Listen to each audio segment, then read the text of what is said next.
Good evening, ladies and gentlemen.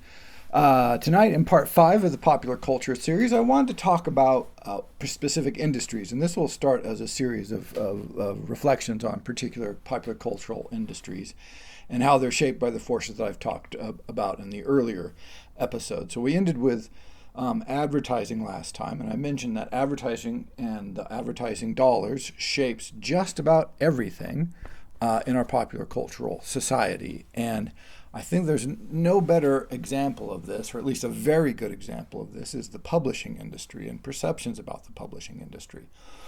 And so I wanted to look at that first, because it's sort of at the edge of popular culture, you would think, but yet there it is. And there's lots of publishing going on, lots of books being sold every year.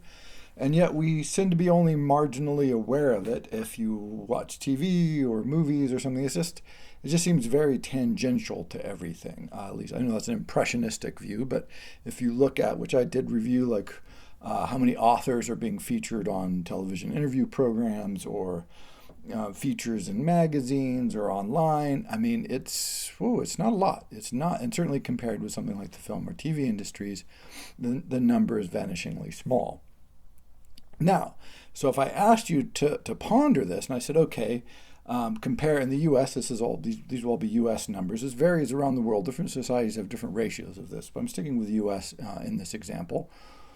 Compare what we would think just off the top of your head, sort of your gut feeling, always never a good thing to trust, but just start there. Is how large is the domestic box office for movies, all the movie tickets sold in the United States in a year, versus the publishing industry receipts, all the books sold in the United States in a year. And if you think about that, you go, okay, well, all the press coverage, all the media, all the advertising, billboards, posters, online stuff, et cetera, et cetera. You think about it, you go, okay. The film industry is a big industry. We hear a lot about it, of course, even if, like myself, you're not that interested in it in general. But the actual numbers work out that the money made from selling books every year in the United States is about 2.5 to 3 times as large as the domestic movie box office. So the recent statistics have been thrown off a bit, obviously, because of the pandemic. But on average, you're looking before the pandemic at probably a domestic box office running around 10 billion, give or take 9 billion some years, 11 billion other years, low years, high years. Publishing has been right around 26, 25, 27 billion dollars a year for books. And so that's so books are significantly larger. Like I said, 2.5 times, maybe 3 times as large as the domestic movie box office. And so, wow, I mean, I kind of know these numbers, but I looked them up again and I'm like, yeah, it's still a little shocking because you hear so much about domestic movie receipts and you don't hear nearly as much coverage about the reading habits of America and what's being read and what's popular and what's hot at any moment. Now, there are exceptions to this, of course. If a well-established author does something like, say, a Stephen King, or if J.K. Rowling with the Harry Potter series, these sorts of things sort of spring up, and that's why I still think it's a significant part of popular culture.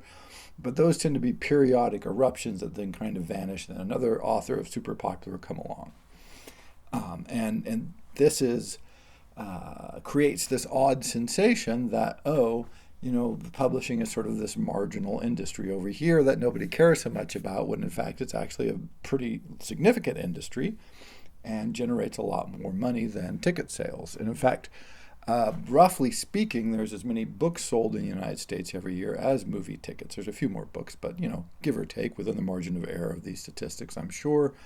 It's just that books are a lot more expensive than movie. Well, not a lot more, but on average, more expensive than movie tickets. And so even though there's almost as many movie tickets sold, books are more expensive and therefore generate more revenue. But when you think about it, it takes significantly longer to read a book than it does to watch a movie. And so the fact that books are both more expensive and take more time to participate in is pretty impressive, that they're still selling at the same or a faster clip than people are going out to the movies. So That's just to give you just some context. And there's different ways to read this, and obviously there's streaming and there's TV. So there's, movies can be watched at home. So there's all kinds of different ways to read this. But I think just as a metric, just keep in mind that as many books are sold as movie tickets, more books are sold than movie tickets, and it generates a lot more money. And therefore is a significant industry and has some influence on the popular imagination. But we don't perceive it that way, I would say, on average in society because of several factors. Number one being advertising, which we'll talk about.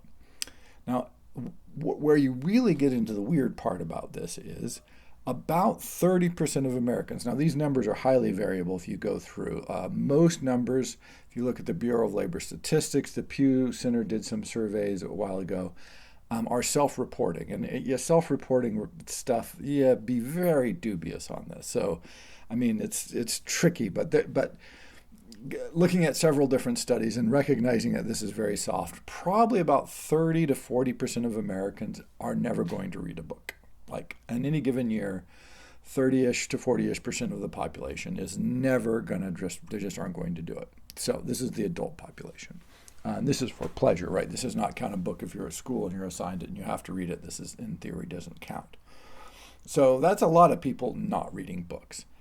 And then there's about 30 to 40% of the population, a big number, a big swath, maybe even as much as 50%, somewhere around there. Again, these numbers are very soft. We're going to read 1 to 5 books a year. And this is important to keep in mind. And then there's a smaller group of people, probably about 20%, probably a little smaller than this, who read a lot, who read 10 or more books a year. So you kind of have these three departments. Down at the bottom, or one section, is about the 30% of the population who just isn't going to read a book. Then you have a 40-ish percent, 50-ish percent, which is a big number in the United States, right? We're talking north of 100 to 150 million people who are going to read 1 to 3 books a year, maybe 5, up to maybe 5. And then you have this sort of marginal group at the top, which is, again, maybe 20% of the population, who are going to read a lot of books, 10 or more books a year. And so this weird thing happens. And this is why when you think about popular culture and what we've been talking about, the forces that shape it are not necessarily the forces of market demand, what people are interested in or what people want. And so the publishing industry looks at this and they go, all right, so there's these weird people, which, by the way, 20% of the population is a significant chunk. You're talking tens of millions of people who are going to buy a lot of books and read them. And so you would think the publishing industry would be targeted at those people. And of course, to a certain degree, it is. But actually, what's much more interesting to the publishing industry is those people who read 1 to 5 books a year. Because it turns out that if you read relatively few books a year, you're much more likely to read the same books as the other people who read relatively few books a year, if that makes sense. So if you don't read that much, the chances that what you do read is a bestseller, is the books that you find in airports, right? You have this subsection of bestsellers and informational books and novels that fill out the little airport bookstores, and maybe they have 100 titles. Well, if you read, 3, 4, 5 books a year, odds are really strong that you're going to read one of those titles or a couple of those titles. And then it turns out that if you read a lot of books, the overlap between what people read when they read a lot of books turns out to be much smaller. Those people read a lot of different titles. So one of these people, they might be interested in art history, so they're going to read a lot of art history books. The people who read 1 to 5 books a year, they're never going to read an art history book, or maybe once every 10 years, some art history book will spring on the mass awareness, and so they'll read it. But generally speaking, they aren't going to read one. Meanwhile, one of their friends is like, I'm never going to read an art history book, but I'm really into, the history of jet engines or something. I don't know, right? Like whatever it is. And so they tend to read broadly, but they tend to, not necessarily to be reading the bestsellers, and they read a lot of different books. There isn't nearly as much overlap amongst them. So if you're a publisher and you want to sell a lot of books, bizarrely, and this is just weird, the market forces at work here, because you're trying to make money, of course, suggest that what you should do is try to publish a book and get a book in front of people who don't really read very many books. So you want to skew the industry, as it is very much skewed, in the direction of people who don't actually read very many books. If you're reading 1 to 5 books a year, that's fine, but you're not a huge consumer of books. And yet the industry looks at you and says, wow, this is 120 million people who are only going to read from a selection of maybe, say, 100 titles. I mean, I don't know exactly what that number is, but it's a relatively small number of titles. And if we can put those titles in front of them continuously with large advertising campaigns and this kind of thing, then they're very much more likely to buy them. And so this is how you get authors and very narrow genres that consistently sell as bestsellers, quote unquote, which as a metric, by the way, is very dubious anyway, but we'll stick with that. Because they're relentlessly promoted to the limited reading public, the rarely reading public, the occasional reading public. And so it's this bizarre disconnect between the people who read a lot, who the publishing industry, of course, wants to sell them books, but are hard to focus campaigns on because they read so many different things. Whereas you have the light reading or rarely reading public, but they're going to read from a very much more restricted selection of titles, and that makes it much more profitable if you can actually reach them. And so it's weird to have a publishing industry set up to try and reach people who really don't read, and they really just get, they need to publish all these other books for the people who do read, but boy, it's a pain in the ass, and they wish they didn't have to do it. And they're constantly in this struggle with trying to crack that and just say, hey, if we could just get everybody to read the same book, that would be great, because it would be super efficient, we'd make a lot more money, and it would be easier to promote, and bookstores could be much smaller, and so on. So this is that continuing tension. And so this is how the forces of popular culture shape our perception of the world, because, one, even the publishing industry, which you would think would be really interested in publishing books and reaching the reading public, wants to focus on the most profitable part of the reading public, which is not crazy. Like, this is perfectly rational. But what that means is their emphasis, their advertising, their promotion heavily towards actually people who don't read that much, which is odd. And part of the reason you can see these numbers, by the way, a bestseller, if you sell 1 million copies in a year, your book will be almost certainly be in the top 10 best-selling books of a year. So 1 million copy, I mean, that's good. That's good. This is a book that's probably, if you say it's $20 a book, just, random rounding number here, then that means you've generated $20 million in revenue. That's good work, right, for a year. That's a good number of units to sell. Probably it'll sell more the next year. And so you've got some tail there, and all right, this is very, very successful. This would put you in the top 10 pretty much of any year of best-selling books. So to sell 1 million copies is amazing. To sell 100,000 is really good. I mean, your publishers are probably, unless you're a super, if Stephen King sells 100,000 copies, their publisher's going to be upset. But with most authors, if you sell 100,000 copies, we're going to, congratulations, you're doing just fine. Film is not this way. So while film generates a lot less revenue, they do it from a lot fewer titles. And so this is where the whole marketing and perception comes from. A movie can make, as we know, hundreds of millions at the domestic box office. And so it's worth taking the time and taking the money to promote this. If you have a product that can generate a few $100 million in revenue, sure, let's put $50 million or $100 million behind promoting it, which is the kind of money that film studios use. We'll talk about this in the next episode when we talk about film. But when you think about a book, if a really, really top-selling book is only going to generate maybe 20 million, and even that's, you can't really count on that. I mean, that's a very good seller. Then what are your promotional budgets going to look like? Well, they're going to look much smaller, and they're going to be really fragmented, because they're not promoting 50 top-line books in a year. You're promoting 5,000. And so no single title is going to have the sort of promotional budget of even a mid-range Hollywood movie, like not even close. And so what happens is, as far as the perception popular culturally, for instance, probably you're not going to be able to afford a TV commercial. Probably you're not going to be able to afford a billboard, rare exceptions. Probably you're not going to have splashy online promotions. You're not going to be able to hit mass market advertising genres, these sorts of things.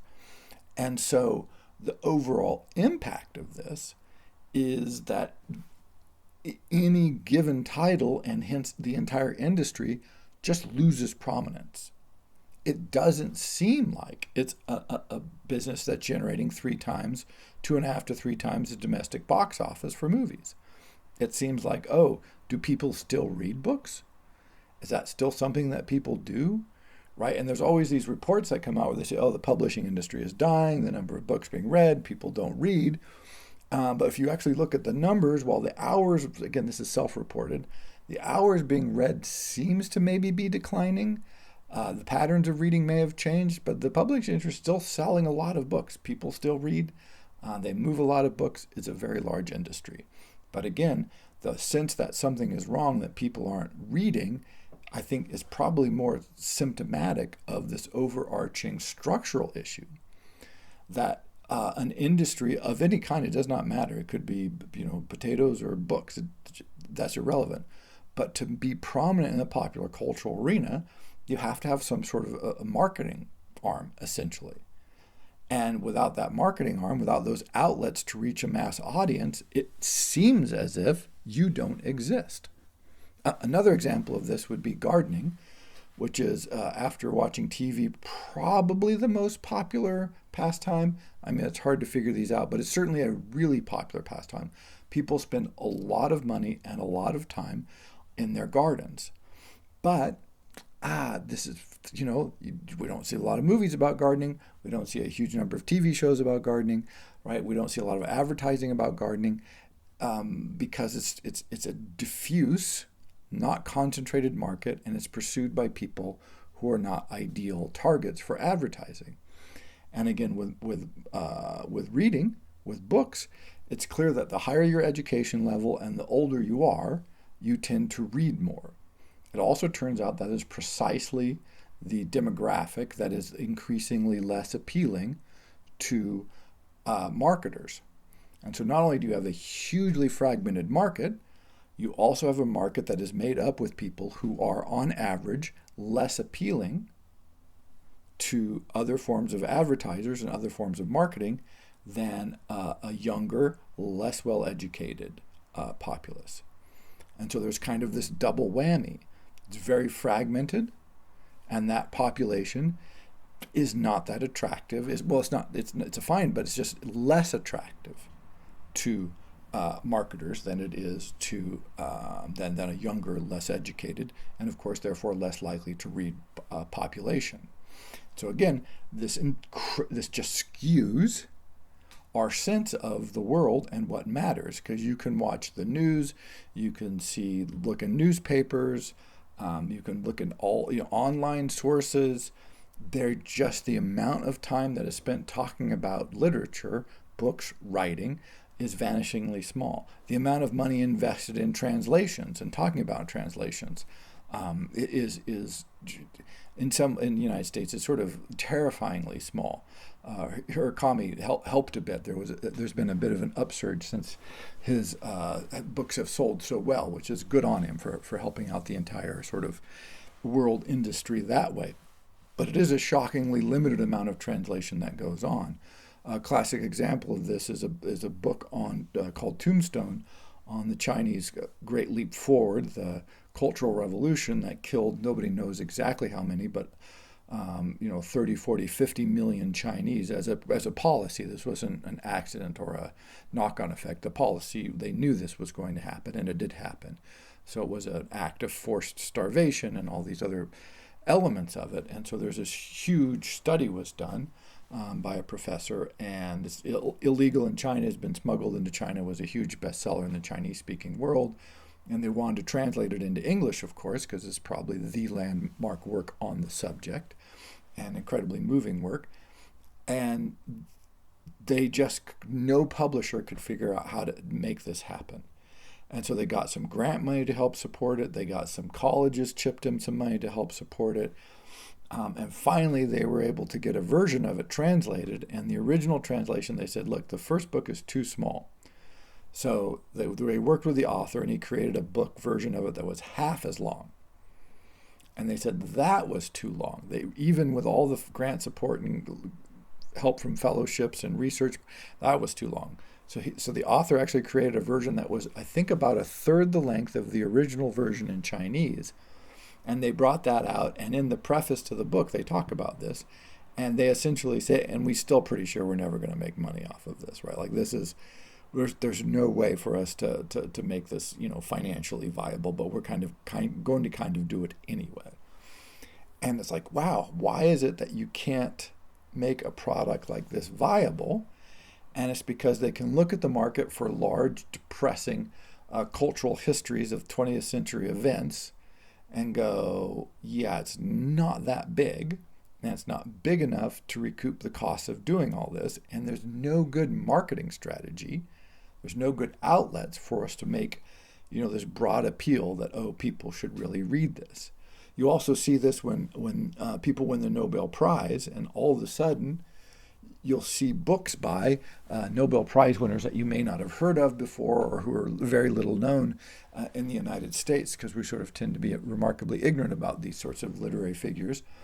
And then they'll appear, and it's because of the marketing power of the Nobel Prize. If it does nothing else for literature, it helps market books by foreign authors, which is, to me, justifies the whole project. Like, that's good enough to get some of these names that are less well known. But winning the Nobel Prize sort of pushes that author's projects to the fore. They get translated, they show us in books, and often they sell. But there was no marketing program, or no one has really come up with a sufficiently good marketing program to say, look, here's a great book. We know it's a great book, but how do we promote it? Well, it's tough. But if you win the Nobel Prize, that much does make in the newspapers. That much does make in the magazine. You hear it on the radio, hear it on NPR, all these different outlets. And now, hey presto, there's a market. And for that moment, for that week, it seems like it matters. But then it goes away, right? That's that once a year sort of moment. And then you have the Pulitzer Prizes and other prizes, Pushcart Prize, that National Book Award. Like, these are all sort of grand marketing things to try and bring a little more public awareness to what is, in fact, a huge industry. And yet, again, from the popular conception and imagination, people don't care. It really doesn't matter. There aren't that many people reading. It's a dying industry. You have all these reports, and I've talked to people about this for years. And this is always the sense, digital media is going to kill the book. Kindle, everybody said the Kindle, the digital versions of books were going to kill the book publishing industry. Even the publishing industry thought this for a while. And then they realized that, this is not true. It turns out that the people who buy Kindles, on average, are people who buy books. And so that the number is amazing. I should have looked it up for the lecture, but a large percentage of the books that people put on their Kindles are books that they own in the physical world.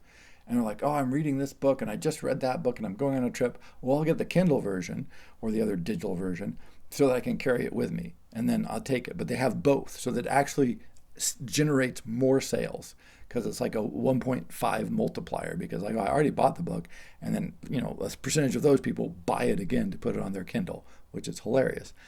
So it did not kill the publishing industry, is not going to kill the publishing industry, it looks like. And it also reveals another bias that we have culturally, and is the shiny, the new, the continuous promotion of the amazing thing that's going to transform everything. So the last time the publishing industry really made the news was when it was this transition to ebook readers and Kindles and these different formats. Are like, so the physical. So this made the news, but the news was continuously, this is going to kill the publishing industry. Everybody's going to digital books. No one's going to buy real books. They're out the door, right? And so that technological spin made the industry interesting, but with the spin of that it's going to kill it. Of course, fast forward to many years later, they've been around for over a decade now, and the publishing industry is publishing right along lots and lots of books, no problem at all. And so that sort of continual need for the new and the innovative just keeps people thinking, oh my goodness, well, if it's old, then it's going to die. But if you think about it and you go, oh, a while ago, radio was a brand new industry.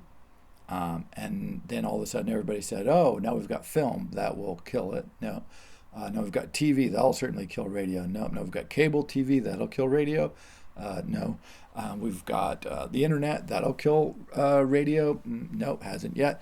Right? And so you see all this, but it feels like, again, another industry that feels like radio doesn't matter, but it turns out it still does. People still listen to the radio. So radio still is out there. And it's sort of an analogy or an analog of the publishing industry, because we go, oh, that's old technology, but it's just old technology that works and fills a very important niche. The book is similar. It's a very good form. It's portable. It's tactile. You can write in them. It has all kinds of neat features that do not need replacing. You can use augmenting. There are all kinds of technological things that can happen that can help with reading books and can extend it and help us remember them better, or make them audible books. Like, this is a great innovation that's come along. But this doesn't make people want to read less. It makes them want to read more. And so we've tended culturally to look at this and go, oh, well, here's something that's marginal and doesn't matter, even though people buy more books every year than they buy movie tickets. So our perception that movies really matter is a product of the marketing that comes to us relentlessly from an industry that tells us that it really, really matters. And if you're in an industry, cultural industry that cannot match those budgets, and no one can match those budgets for various reasons, then yeah, it seems again like you don't count. And so that's kind of what I'm talking about in the popular culture motion. Is it's our perceptions of our sensibilities of our actions within this context, how we're affected by it. It's not just a matter of, oh, they convinced me to buy X over Y, or I watch this because it's on TV a lot and I saw a lot of commercials. It's an actual world perception that's shaped. So it shapes both how we perceive what's going on in the world. We tend to grossly underestimate how many people read, how many books they read, and how much is spent every year on books, and the size of the publishing industry. Think other things are vastly important. Movies are important, even though the ticket sales are less than, book sales. And that therefore have a conception like, oh, people are ignorant, oh, people don't read, people don't learn. Like, well, people in the old days used to read a lot more, and now people don't read as much. You get all of this sort of sense of how the world is. That is not an arbitrary feeling, it's a shaped perception because of the kinds of messages that were fed relentlessly. And then, again, to repeat, secondarily, you also get this impact on the industry itself, which tries to publish books for people who don't read very much, because that's probably where more of the money is, and you can justify a greater amount of marketing to those people than you can to the people who read a lot, which is both, sort of hilarious and some sense of despair kind of combined there. I never know how to quite feel about that. And yet, you can see the logic of it. It makes sense. And so that's just a quick review of the publishing industry from the standpoint of how our perceptions are shaped by, again, this notion of marketing, of grabbing people's attention, of trying to hold them. An industry that cannot match the intensity of marketing that another industry can will seem less relevant. Radio doesn't matter anymore, even though if you look at the numbers for radio, it's pretty amazing. It does matter. But we don't have that sense. And publishing, certainly to me, falls into that realm, even though millions and millions, well, again, the number every year is about 800 million books are sold every year, which is a pretty impressive number. Per capita, it's pretty good in the U.S. A lot of other countries have a higher per capita book rate. Japan, really high per capita book sales. But still, would you think it's this huge 2.5 to 3 times the size of the movie industry? Probably not. And we'll see why next time when we talk about the structure nature and economics of the film industry and how it's sort of woven itself into the fabric of popular culture and why it holds that place there, even though there's been a lot of technological innovation since film was introduced over 100 years ago. Thank you.